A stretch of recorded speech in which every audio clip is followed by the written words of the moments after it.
தூங்கிக் கொண்டிருந்த நபரிடம் செல்போன் திருட முயன்ற போது சிக்கிய மர்ம நபர். பாட்டு கேட்க எடுத்ததாக கூறும் செல்போன் வீடியோ. கோவை மக்களே உஷார், மனநலம் பாதித்தவர் போல நடித்து திருடுவதாக சமூக வலைதளங்களில் பதிவு செய்யப்பட்ட வீடியோ வைரல். தென்னிந்தியாவின் மான்செஸ்டர் என்று அழைக்கப்படும் தொழில் நகரமான கோவையில் நாளுக்கு நாள் மக்கள் தொகை அதிகரித்துக் கொண்டே செல்கிறது. இங்கு உள்ளூர் மட்டுமின்றி வெளியூர் மற்றும் வெளி மாநிலங்களைச் சேர்ந்த பல லட்சக்கணக்கான தொழிலாளர்கள் குடும்பத்துடன் தங்கி பணியாற்றி வருகின்றனர். இந்நிலையில் மக்கள் தொகை அதிகரிப்பால் நாளுக்கு நாள் பல்வேறு குற்ற சம்பவங்களும் அதிகரித்துக் கொண்டே செல்கின்றது. அந்த வகையில் திருட்டு சம்பவங்களும் நடந்து வருகின்றது. இந்நிலையில் கோவை சாய்பாபா காலனி கே புதூர் பகுதியில் மர்ம நபர் ஒருவர் சுற்றி திரிவதால் அப்பகுதி மக்கள் அச்சத்தில் உள்ளனர்.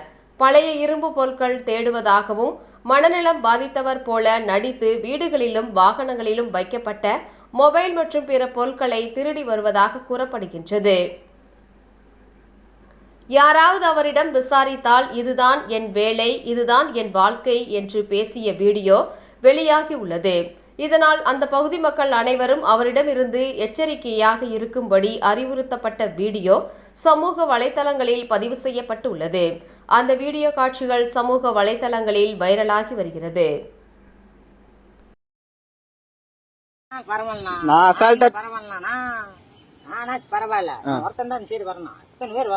நான் யார் நீ சவுண்ட் கேட்டோம் நான் எந்திரிச்சனா இல்லையா?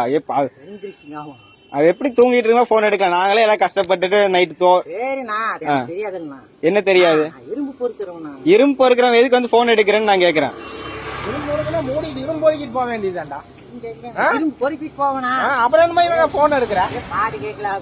பாட்டு சார்ஜர் எப்படியே கழட்டிட்ட சவுண்டே கேட்காம வாங்கிட்டீங்களா? எந்திரிச்சு வாங்கிட்டு நீ 4 இடத்துல நீ பண்ணாம இருப்பேன்னு என்ன இருக்கு?